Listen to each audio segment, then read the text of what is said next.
Hello everyone, this is Darker Joe, and today I'm gonna make a video about the collab. So this is just gonna be my thoughts on the whole collab as a whole. So I'm seeing a lot of people like posting like, oh, this is a mid collab.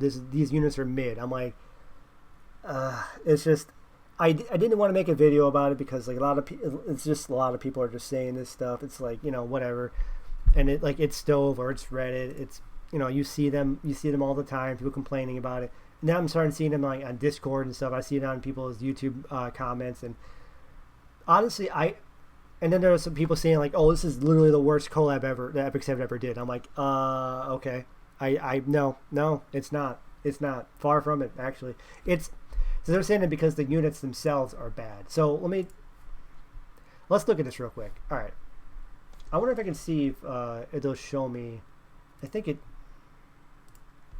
Oh, category. Would a collab show all the collab units? Cool, it does. Okay, perfect. So look at all the collab. All right, first of all, we're not going to count Kizuna because first of all, she was a free unit. She was only the single unit itself, and there's actually some people out there that's comparing some of these units to Kizuna levels. But hey, I actually know someone that got to Emperor first picking Kizuna every game. And they got the Emperor. I mean, yeah, they used, units, strong units with her, but, so you saying she's weak, I mean, they got the Emperor. Alright, so first of all, I'm going to say this right now. My initial thoughts on them. Actually, let me before I go into that, I'll show the units. I have all three of them built.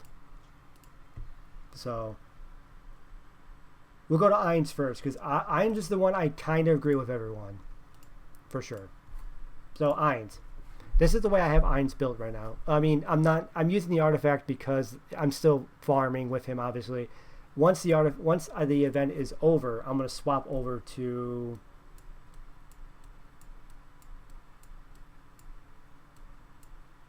I'm going to swap over to this. Crimson Room of Nightmares, giving him 36% extra effectiveness and giving him almost 13% extra dual attack chance. That would make him have almost have 25% dual attack chance and additional 36 when it's not his turn, effectiveness when it's not his turn. So he'll have like 150 effectiveness if it's not his turn and like almost 25% dual attack chance. That's the way I'm going to build him. Decent bulk with some effectiveness. Yeah, I used him. I used him twice so far. So I only have 2 matches that I've used him, and I fought him twice. Both times I've used him, I've lost. And then the 2 times I fought him, I won once and I lost once into him. I lost once into him because they were building a full team around him.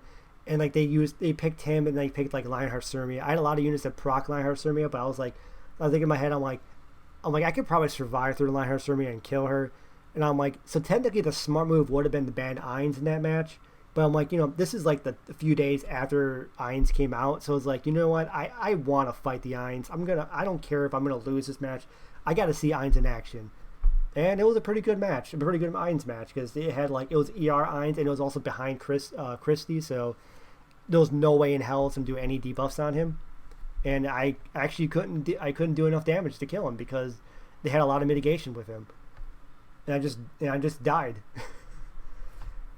But that's the thing though, he has potential though, because if you draft him in a late draft, people are mad that you can't just first pick him because of his the way his kit is, like, because he procs so many units now, because like he is an AoE, he is a guaranteed AoE, and he has counters, so he procs stuff with Lionheart Surmia, he procs stuff like Elena, ML Kawazu, AOL.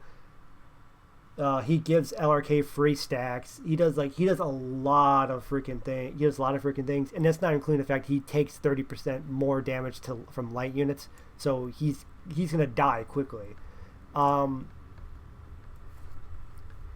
But that's why you have to draft him later. He is a 4th and 5th pick unit. If your opponent does not have any like hard control units, does not have any light units on their team, I mean, if there's arrow, it's whatever. We're talking about like DPS light units. They don't have like Lionheart, Surmia, Aiden, or something like that.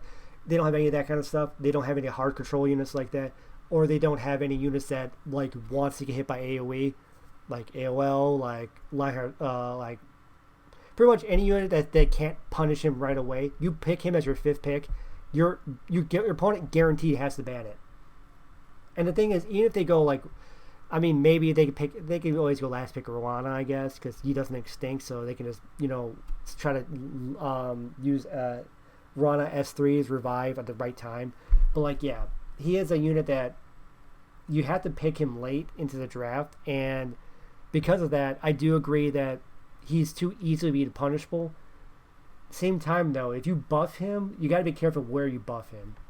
So that's what I'm saying. Some people are saying like remove the extra damage against light units or from light units, or make him take less damage from all other elements. I'm like, no, that's just too much. Like the only thing I 100% agree with people is the fact that it feels so bad when you use your death sentence and it gets 15%.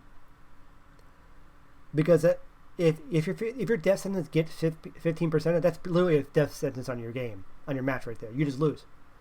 So because of that, I don't know if you should just give him Ignore Effect Resistance in the kit for free type of thing, like how Omen is with Leafy. I think maybe you should have to like, hey, make it a condition in it, like say if you have more effectiveness than the opponent's ER, it should ignore effect resistance, so you can't get 15%. Or say if you have, the way I would do it actually is remove the grants extra turn off the S1 and just make him ignore effect resistance S3. So you just move remove the soul burn into his S3. That way, if you want to ignore effect resistance, you have to, build for it. Either you have to give him book, which means you have to sacrifice proof of valor, or you have to, draft another mage type of thing. That's what I'm thinking. Just make him, just change his soul burn to ignore effect resistance S3, so he has to sacrifice his artifact slot to get it, or sacrifice a slot, for another mage. So that's how I would do it. I think that's the only thing he really, really needs. And then you just have to make sure you draft him later on. And you never know. The meta might switch around sometime, and it might not be as crazy light focused. So you might be able to actually pull, use him. But right now, yeah, he's not really viable. But it's also very scary to buff him.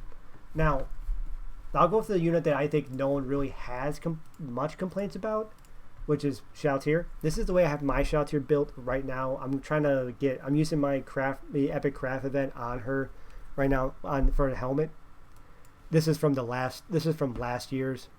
So I'm trying to make her have close, like I think once I'm done with, because I'm gonna use both parts on it. I'm gonna use it for this, and I might use it for other one of these two pieces here. I think she'll be at like 3,900 attack with like 277 crit damage and 274 speed. So this is how I would have her built. Now we can't fully say how she is until we able to play her in RTA. I mean, unless you've actually played her in like mock battles. I didn't play her in any mock battles. I played her in a few times in Guild Wars, and I played her in Arena. And I've seen videos of people playing them in Guild Wars, Arena, and mock battles. From what my opinion is, I think she is actually pretty good. She is definitely a good unit. She is. Some might say she might be a little bit weak because she's easily she can still be easily hurt type of thing, because like if you get too low health, you don't get the increased attack for free type of thing, which it's something. You could argue any unit that has Benimon or Stachi, like, well, you get hit by one debuff that doesn't give you attack buff and you're useless. It's like, I mean, she still has two forms of safety in it. She has the can't die in one hit, and she has stealth. So she's she has 100% hit chance, so she hits everything in the game.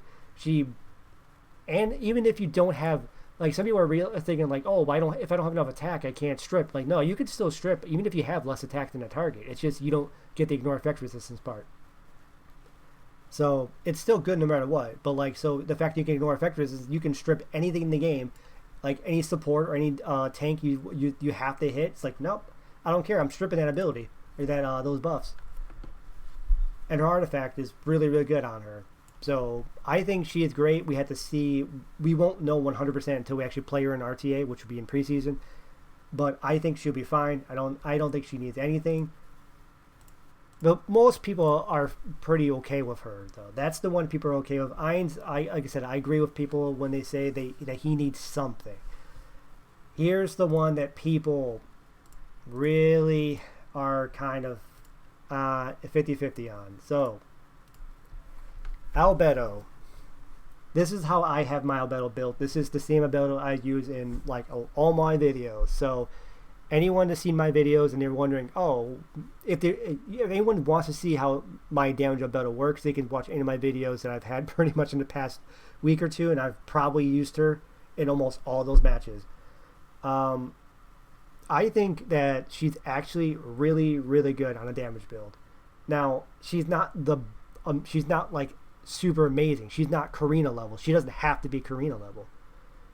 But she is 100% viable. She's actually a really solid unit. I don't think she needs buffs. However, if you do want to buff her, the only thing I would understand would be like maybe giving her some utility buff in her S2.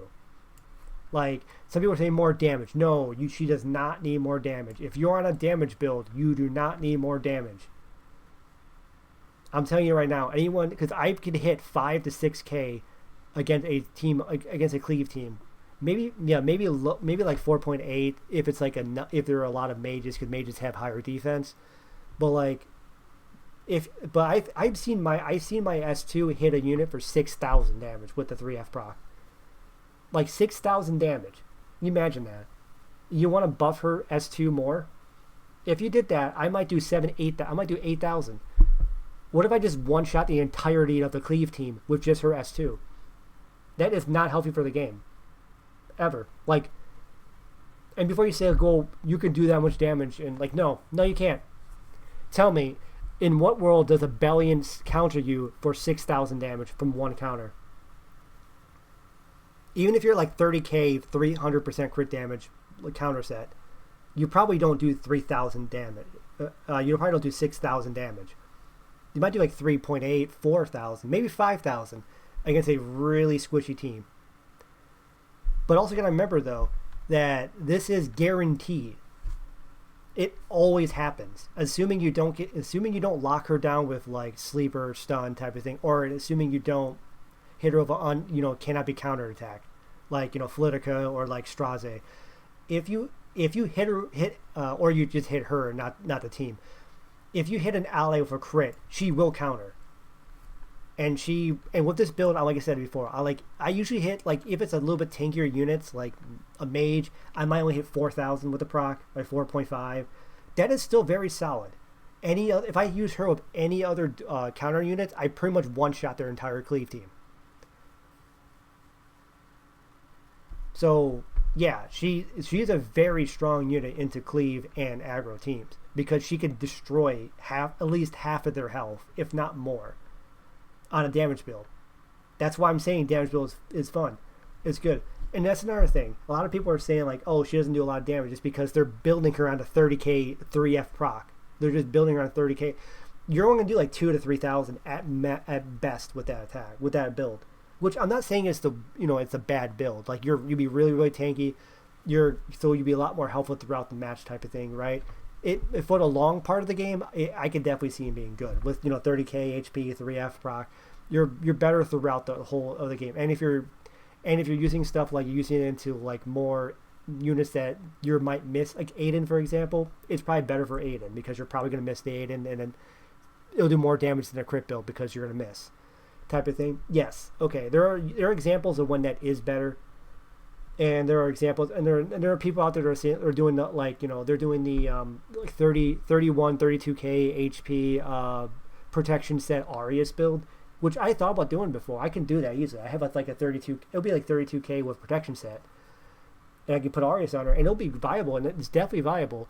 But then you can't complain about her doing no damage. Do you ever complain about Crimson Armin or Arrowell not doing damage though? Like that's basically the same exact build you would do on them. The no damage, high bulk, insane mitigation. That's what I'm saying. Like, if you're on 3F, you have a reason to kind of complain about no damage type of thing because you're building for the damage. But if you're an Arius, if you're building Albedo to be an Arius holder, you're building her to be a mitigation knight, which means you're basically having her be like Arrowell by Crimson Armin. You should not complain about damage. You went in knowing you're not going to do damage. Now, if you went 3F with the 30k, I understand, because then you're like, you know, it's like you're building her like Karina, which makes sense. You want her to do more damage. However, if you buff that side of the buff too hard, it's going to make builds like this, where on crit damage build, will do insane damage. Because if you buff S2 any more than this, I could potentially start doing 8,000 on a crit build. And I could make her higher too. I could drop some speed and drop some drop pen set for HP set, and I can probably get her with this crit damage on 30k HP. And then my S2 will probably do 7,000 with this, 7,000 right now. Because like I'm using just a speed a speed boot. Now if I wanted to strap it for an HP boot, I can just give her my Dark Corvus boot.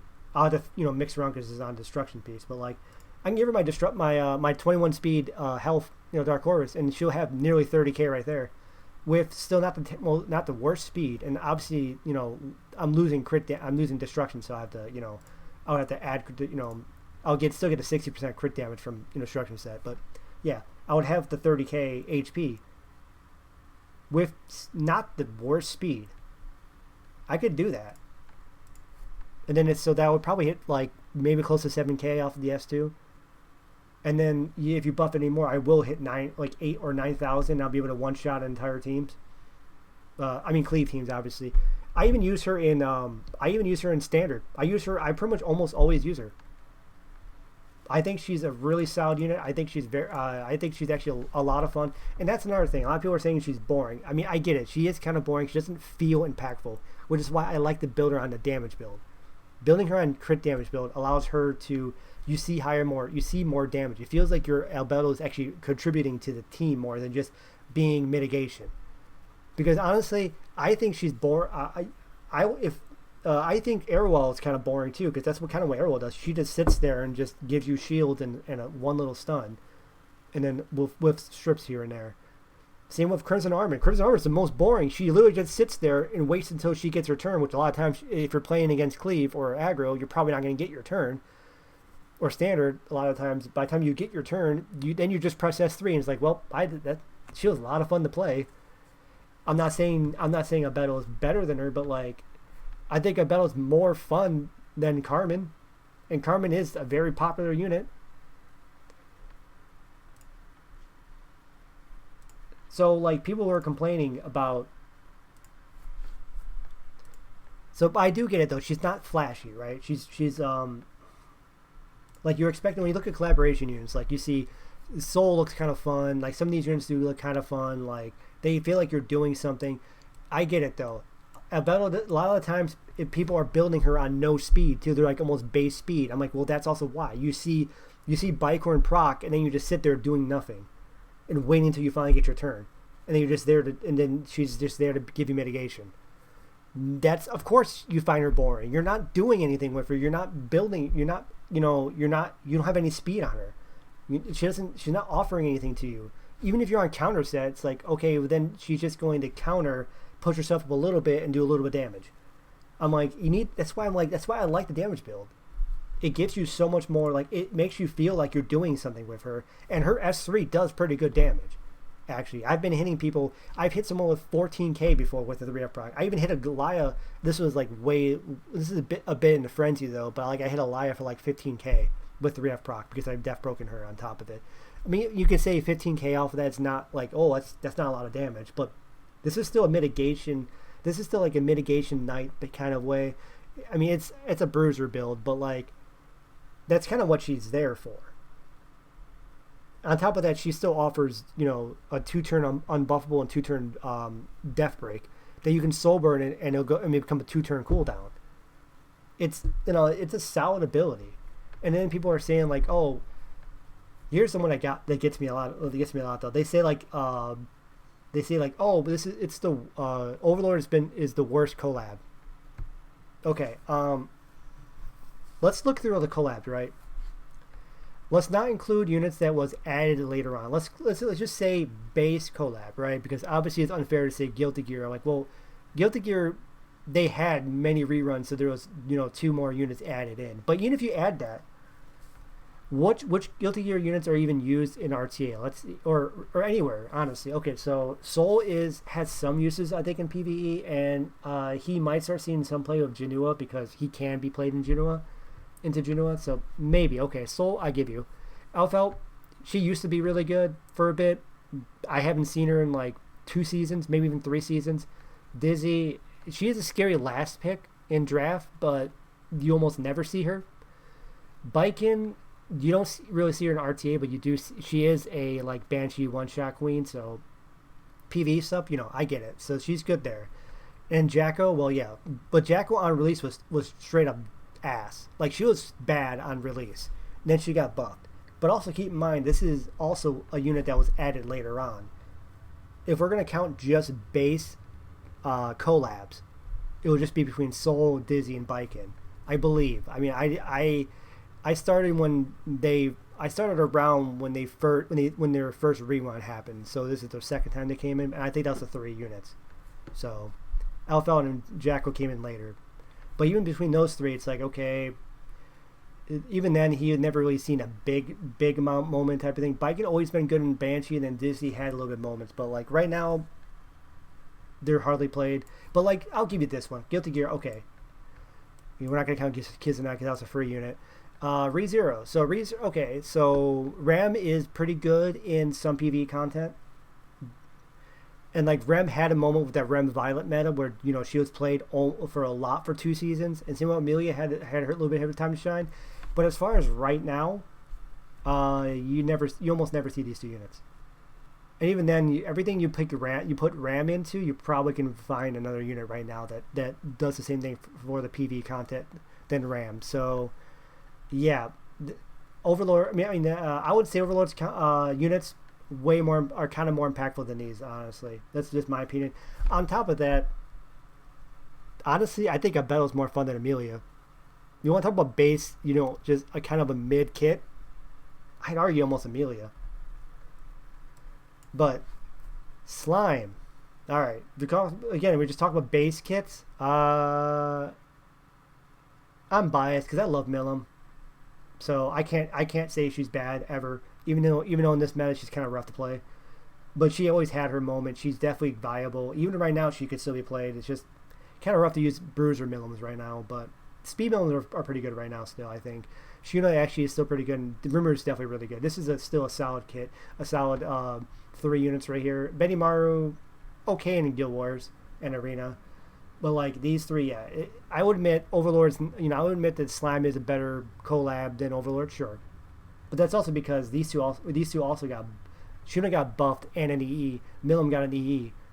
So I mean, but I agree though. Yeah, Fullmetal Alchemist. Roy has moments that he's played here and there, kind of, and Edward is pretty good. Like you see him a lot. I bet you half the community doesn't even remember what Riza does. I have her built. I use her sometimes in RTA. She's actually a pretty solid unit. But like, yeah, you can argue this might be better than Overlord, maybe. And then over here, like, well, okay. Karina obviously is the most broken collab unit in the game, and should be removed from the game because how broken she is. Winter has her niche that she would get picked though, and I mean there was times you could play these 2, but right now I have not seen these 2 in like 2 seasons, if not more. These 2 are almost no. I mean there was one time someone played Leaning into me and I actually ended up banning it because I knew it would be faster than me. So one time this season, out of 400 games or so I did this season, or almost 400 games, yeah, not really a good record you want to say. So these 2 are pretty much not picked. I actually have a Bruiser Gazelle built right now. I think I still have it built. But yeah, then very niche reason. So I'd argue that these are actually better than the Espa collab overall. Obviously, Karina and Rocket Punch is probably so strong that it might overlap the whole use of Overlord. But honestly, so that's what I'm saying. Like, there's some people were saying that like Overlord's the worst. Collab's like, nah, I don't see that. Nope, don't see it at all. It might be. I think you could say it's a mid collab overall, kind of. The story itself, I agree though. The side story is stupid. Like it is the worst. It's like almost ReZero levels of bad side stories, and it's sad because I love ReZero. ReZero's my favorite anime. So when I saw how like rushed and like terrible the side story is for ReZero, and then I saw like the side story for Overlord right now, the first 2 weeks is so bad. It's just like, oh my god, it's like they did no effort on it. That's why they're giving us the the summer event where it's like the summer event where you farm for gear. They're giving us that gear farming thing because it's so bad. They know people are going to complain about it. Like, yeah, and like even on here, so I'm at actually decent in champion. I could actually push for Emperor. I'm not like in a way I can't make it type of thing. Like I said, almost 400 games, okay win rate. And let's see. Albedo win. Albedo win. Lost because they banned Albedo. I mean, not the reason why I lost, but Albedo win. Look at this. I'm using Albedo like. Well, actually, I won that. That one was a bit strange. This, like I said, this is the Ning Ning match I banned before. I was just like, yeah, I don't think my Yuping can outspeed Ning Ning. Maybe I can, but I didn't want to take that chance. Albedo win. Like literally, I pick Albedo almost every match. Almost every. I didn't pick it this one, and pretty much I almost win every game I pick her.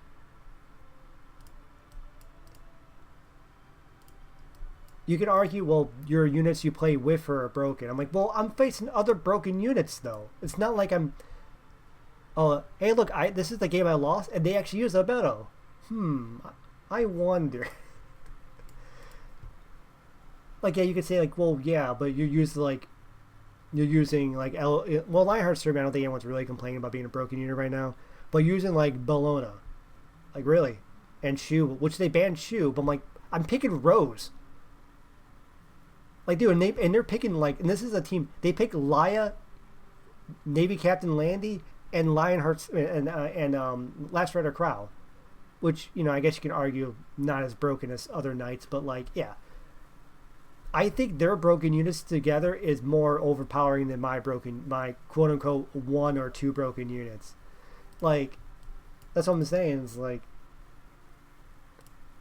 I have a high win rate with her, because she's a damage, because she... Oh, I actually lost it. Oh, my Momo. Yeah, like, I have a pretty high win rate with her. And these are all against probably other people, like, high champion, low emperor. Or, would be around low emperor type of thing. She's not a bad unit. She's very, very good. I looked it up and, like, she had like a 51 or 52% win rate on a lot of like ranks type of thing. She's really solid. You don't necessarily need to buff her, and if you do want to buff her utility. Make her give her a CR push on her S2, so that she can counteract some of her weaknesses like Lionheart Sermia. She can, if she procs Bicorn, Lionheart Sermia gets pushed out, but then she can push up above Lionheart Sermia and then strip it. Boom. She's useful against some of her counters. She'll get pushed up. She gets more momentum for them. You want to buff utility on her? I'm all for it. That's fine. I think that's okay. Like, give her strips 2 buffs on her S2, or give her some people are saying like buff your allies when you proc Bicorn, something like that. Okay, I'm fine with that. Or buff, or maybe debuff depending on the level of debuff type of thing. Maybe, because that also procs a lot of that also will give her more weaknesses too, because more units will be able to counter her in that situation. But, like, yeah, if you want to buff utility and give her a little bit more, then fine. I'm fine with that. But you are just like, oh, she's not doing enough damage. I want to see more damage. No, you do not need her to do more damage. If you're playing her on if you're playing on Aureus, you're just not expecting her to do damage in the first place, because I don't think you ever complain about Carmen or Arrowwell not doing damage, are you? And then like I said before, if you're playing a 30k HP 3F, it's like, I get it, but at the same time though, even then I think you're doing like what, 2 to 3k on the S2, and maybe like 6k or 7k on the S3, depending on who you're attacking with it. It's still solid damage for being a mitigation knight type of thing. I mean, that's still not that much worse than like, okay, it's 2k less than like an LRK S3, right? But it's when it procs guaranteed, it's gonna still give you mitigation by 20% and stuff. It's still supplying stuff. I think she works really, really well on 3F with another knight on your team with Aureus. Like I don't personally like her on the protection set Aureus set, Aureus with protection set, because like it feels that's like, it's really, really, it's the biggest mitigation, sure, but then like then you're not going to want to draft another knight with her, and then you can just ban the arrow, ban your Albedo, and then you have no mitigation and you just die. So like I think it's best to use her with, and then also that means you're also really weak against stuff like Galililius. Like if you're the only one on your team with that mitigation, right? You go, your protection set Aureus, 30k HP Albedo, but you have no other knights on your team. They're going to pick Gala, and Gala's going to maybe not one-shot you, but it will definitely do like 25k to you or something like that, nearly one-shot you, push the team up, and then you just lost the momentum from that. That's why I think she's best with like another Aureus Knight with her, and then use 3F on her. Even if you go to 30k HP 3F combo with a no crit, that's fine. I just think she's best with another Knight. That's why I like her with Last Rider Crow. I think her and Last Rider Crow are such a strong combo that like it's very, very good, because like you get your Last Rider Crow has Aureus, you have all this other mitigation, so it gives you that mitigation, plus you have the 20% mitigation from Albedo. You're both protected from Galililius, so Galililius can't do any damage basically onto your Albedo, because you have Aureus behind it with Last Rider Crow, and you survive. Your Last Rider Crow now survives Galililius because you have 20% mitigation from Albedo. So I mean, you might get killed off the very next unit that gets pushed up to kill you, but at least you didn't get killed by the Galililius, and then Galililius won't proc Wind Rider. So that's a lot of value right there. And then you might even counter with Albedo, and you might strip her buff, her cannot be one shot buff. Then your next unit just literally one shots it. It's like it gives you so much more value. I think if you're doing the 30k with 3F no crit, okay, but you probably should build her with another, draft her with another knight. So yeah, I didn't mean to ramble on that much, but like, I think this is a pretty solid collab overall. I don't think there's any real buffs that, well, like I said, Ainz, sure, 100%. I think Ainz should at least have some way to ignore effect resistance on his S3, even if he has to have it conditional. That's cool. Definitely, that's one thing I 100% agree with the community. He should get buffed in that way. Give him some form of ignore effect resistance. That's fine. Albedo does not need any buff itself. If you want to buff her utility on her S2. Make it feel more impactful. I agree with that. You want to do that? That's cool. She does not really need more damage. Because do you know how broken she's going to be with Blood Moon Haste now, when Blood Moon Haste is out? How fun that will be? Like, you're going to want to hit Blood Moon Haste first, because you don't want to kill anyone before Blood Moon Haste, because of the way he works. But then you go and start attacking Blood Moon Haste, and it's going to proc Albedo, and Albedo's going to be annoying to fight. It'd be really annoying to fight. Like, yeah, so imagine Albedo plus Blood Moon Haste plus Spirit Eye Selene, all three together in one draft. Oh my god. Just pray your Briar Witch Asiri gets through draft, I guess. Yeah. Anyways, that's my opinion on it. I know there would be people who are like, well, it's a lot of talk for basically coming up with nothing. It's like, no. Some of these posts I'm seeing on here is just annoying, so I'm just saying, calm down. It's not the worst collab we've had. might be one of them.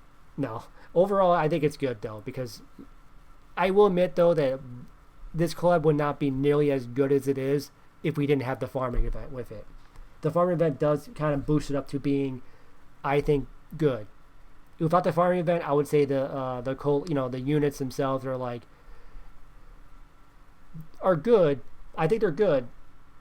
Like I said before, Albedo is fine. Shalltear is potentially really good. We can't fully comment on it until we actually use her in RTA. But yeah, we'll find out. If my opinion on these units change in the next month or two, I might do another video about it and saying, oh, maybe I was wrong. Albedo is ass. But I'm actually having a lot of success with her, and she's a lot of fun. And she's kind of carrying some of these matches I've seen. I mean, sometimes, yeah, she sits in the back and feels like she does nothing and get carried by other broken units. Sure, there's times like that. But there were times I had that with broken units too. Like there were times I have a Laya, and Laya literally did nothing while the rest of my team carried. I'm like, oh, well, I guess Laya pushed my team up by 20% or 25%, and that's all she did. And then I just won off the other units. Cool. I mean, there's times that broken units can just sit there and not do anything for a match or two, and you still feel like, well, obviously they're broken, so they're broken units.